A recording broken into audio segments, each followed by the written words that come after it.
ಬುಧ ದಶೆ ಮುಗಿತಾ ಇದೆ. 2026 ಮೇಗೆ ಮುಗಿಯುತ್ತೆ. ಕೇತು ಪ್ರಾರಂಭವಾಗುತ್ತೆ. ಕೇತು ಇರ್ತಕ್ಕಂಥ ನಕ್ಷತ್ರ ರಾಹುನಲ್ಲಿದ್ದಾನೆ. 7ನೇ ಮನೆ ಬಂದಿರೋದ್ರಿಂದ ಮೇ ಆದಮೇಲೆ ಒಂದು 50% ಚಾನ್ಸಸ್ ಇರುತ್ತೆ. 12 ಮುಖದ ರುದ್ರಾಕ್ಷಿ ಹಾಕ್ಕೊಳ್ಳಿ, ನನ್ನ ಸಜೆಷನ್ನು. ಹವಳ ಹಾಕ್ಕೊಳ್ಳಿ. ಚಾನ್ಸಸ್ಸು 50% ಅಷ್ಟೇ ಇರೋದು. ಅದು ಮೇ ಆದ ನಂತರ ತೋರಿಸ್ತಾ ಇದೆ. ಆದ್ರೂ ಅದು ಸ್ವಲ್ಪ ಕಮ್ಮಿನೇ. ಒಳ್ಳೆಯದಾಗಲಿ. ಓಕೆ, ಧನ್ಯವಾದ ಮೇಡಮ್. ಮತ್ತೊಬ್ರು ಕಾಲರ್ ಇದ್ದಾರೆ. ಹಲೋ ಹಲೋ ಸರ್, ನಮಸ್ತೆ. ಏನು ಹೆಸರು, ಎಲ್ಲಿಂದ ಕರೆ ಮಾಡ್ತಾ ಇದ್ದೀರಾ? ನಮಸ್ತೆ ಮೇಡಮ್, ಇದು ರಘು ಅಂತ, ಇಲ್ಲಿ ಬೆಂಗಳೂರಿಂದ ಮಾಡ್ತಾ ಇರೋದು. ಸರಿ, ಯಾರ ಬಗ್ಗೆ ಏನು ವಿಚಾರ ಬಗ್ಗೆ ಕೇಳಬೇಕಿತ್ತು? ನನ್ನ ಬಗ್ಗೆನೇ ಕೇಳಬೇಕಿತ್ತು, ಜಾಬ್ ಬಗ್ಗೆ. ಸರಿ, ಡೇಟ್ ಆಫ್ ಬರ್ತ್ ಹೇಳಿ.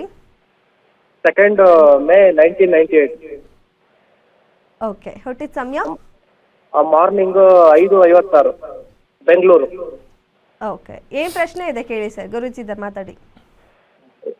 ನಮಸ್ತೆ ಗುರುಜಿ. ನಮಸ್ಕಾರ, ಹೇಳಿ. ಸರ್ ಈಗ ನಾನು ಎಕ್ಸಿಸ್ಟಿಂಗ್ ವರ್ಕಿಂಗ್ ಮಾಡ್ತಾ ಇದ್ದೀನಿ MNC ನಲ್ಲಿ.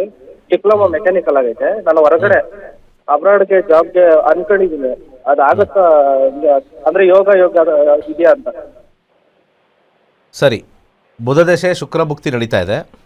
ಹಾಂ. 2026 ಮಾರ್ಚ್ ಆದಮೇಲೆ ಟ್ರೈ ಮಾಡಿ. ಹಾಂ. ಅದಿಲ್ಲ ಅಂದರೆ 2ನೇ ಯೋಗ ಬರ್ತಕ್ಕಂಥದ್ದು 2028-29 ಬರುತ್ತೆ. 29 ಜೂನಲ್ಲಿ ಬರುತ್ತೆ. ಹಾಂ. ರಾಹು ಆಚೆ ಕಡೆ ಕರ್ಕೊಂಡು ಹೋಗ್ತಕ್ಕಂಥ ಗ್ರಹ. ಬುಧ ಕೂಡ 12ನೇ ಮನೆ ತೋರಿಸ್ತಾ ಇದೆ. ಅಬ್ರಾಡಲ್ಲಿ ಸ್ವಲ್ಪ ಇಂಗ್ಲೀಷು ಅದು ಇದು ಸ್ವಲ್ಪ ಚೆನ್ನಾಗಿ ಕಲೀರಿ. ಎಕ್ಸಾಮ್ಸ್ ಎಲ್ಲ ಕೊಡಿ. ನಿಮಗೆ ಸಕ್ಸಸ್ ಆಗಿ ಲಾಸ್ಟಲ್ಲಿ 11ನೇ ಮನೆ ಬರ್ತಾ ಇದೆ. ಡೆಫಿನೆಟ್ಲಿ ಆಗುತ್ತೆ. ಒಂದು ಗ್ರೀನ್ ಕಲರ್ ದಾರ ಕಟ್ಕೊಳ್ಳಿ ಬಲಗೈಗೆ. 11, 2, 7 ಇರೋ ಕಾಂಬಿನೇಷನ್ ಶುಕ್ರ. ಜಿರ್ಕಾನ್ ಅನ್ನೋ ಒಂದು ಉಂಗುರ ಬರುತ್ತೆ, ಹಾಕ್ಕೊಳ್ಳಿ. ಈ ಮಾರ್ಚ್ ಆದಮೇಲೆ ಸ್ಟಾರ್ಟ್ ಆಗುತ್ತೆ ನಿಮಗೆ. ಅಂದರೆ 2026 ಮಾರ್ಚ್ ಆದಮೇಲೆ ಸ್ಲೋ ಆಗಿ ಸ್ಟಾರ್ಟ್ ಆಗುತ್ತೆ. 28-29ರಲ್ಲಿ ಹೋಗೋ ಪ್ರೋಗ್ರಾಮ್ ತೋರಿಸ್ತಾ ಇದೆ. ಅಲ್ಲೇ ಸೆಟ್ಲ್ ಆಗ್ಬೋದು. ಒಳ್ಳೆಯದಾಗಲಿ. ಓಕೆ, ಧನ್ಯವಾದ ಸರ್.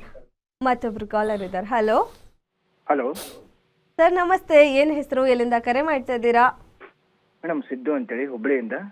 ಸರಿ, ಯಾರ ಬಗ್ಗೆ ಏನು ವಿಚಾರ ಕೇಳಬೇಕಿತ್ತು?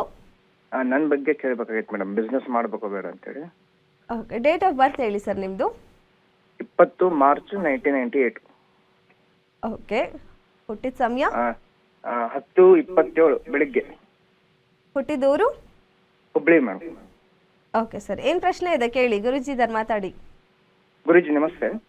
ನಮಸ್ಕಾರ, ಹೇಳಿ. ನಂದು BE ಮೆಕ್ಯಾನಿಕಲ್ ಆಗಿತ್ತು, 2020ರಲ್ಲಿ ಮಾಡ್ತಿದೆ. ಈಗ ಬಿಸ್ನೆಸ್ ಮಾಡ್ಬೇಕಂತ ವಿಚಾರ ಮಾಡಿದ್ದೆ ಗುರುಜಿ. PG ಬಿಸ್ನೆಸ್ ಬೆಂಗಳೂರಲ್ಲಿ. ಶುಕ್ರದಶ ನಡೀತಾ ಇದೆ. 7ನೇ ಮನೆ 11, 2, 5 ಇದೆ. ಬಿಸ್ನೆಸ್ ಯೋಗ ತೋರಿಸ್ತಾ ಇದೆ. 2034ವರೆಗೂ ಕಾಂಬಿನೇಷನ್ ತೋರಿಸ್ತಾ ಇದೆ. ಗುರು ಭುಕ್ತಿ ನಡೀತಾ ಇದೆ. ಧೈರ್ಯದಿಂದ ಮಾಡ್ಬೋದು. ಚಿಕ್ಕದಾಗಿ ಸ್ಟಾರ್ಟ್ ಮಾಡಿ. ನೀವೇ ನಿಂತು ಕೂತ್ಕೊಂಡು ಅಲ್ಲೇ ಇದ್ದು PG ನಡೆಸಿ ಇಂಪ್ರೂವ್ಮೆಂಟ್ ಆಗೇ ಆಗುತ್ತೆ. ಸಾಕಷ್ಟು ಹಣನೂ ಗಳಿಸ್ತೀರಾ. ಯಾವುದೇ ರೀತಿ ತೊಂದರೆ ಇಲ್ಲ. ಈ ಕಾಂಬಿನೇಷನಲ್ಲಿ 8 ಮುಖದ ರುದ್ರಾಕ್ಷಿ ಹಾಕಿ, ಅದ್ರ ಜೊತೆಗೆ ಒಂದು ಬಲಗೈ ಮಧ್ಯದ ಬೆರಳಿಗೆ, ಉಂಗುರದ ಬೆರಳಿಗೆ ಒಂದು ಬಸರಾ ಪರ್ಲ್ ಅಂತ ಇರುತ್ತೆ, ಅದನ್ನು ಹಾಕಿ ಮುಂದುವರಿಸ್ರಿ. ಒಳ್ಳೆಯದಾಗಲಿ. ಓಕೆ, ಧನ್ಯವಾದ ಸರ್.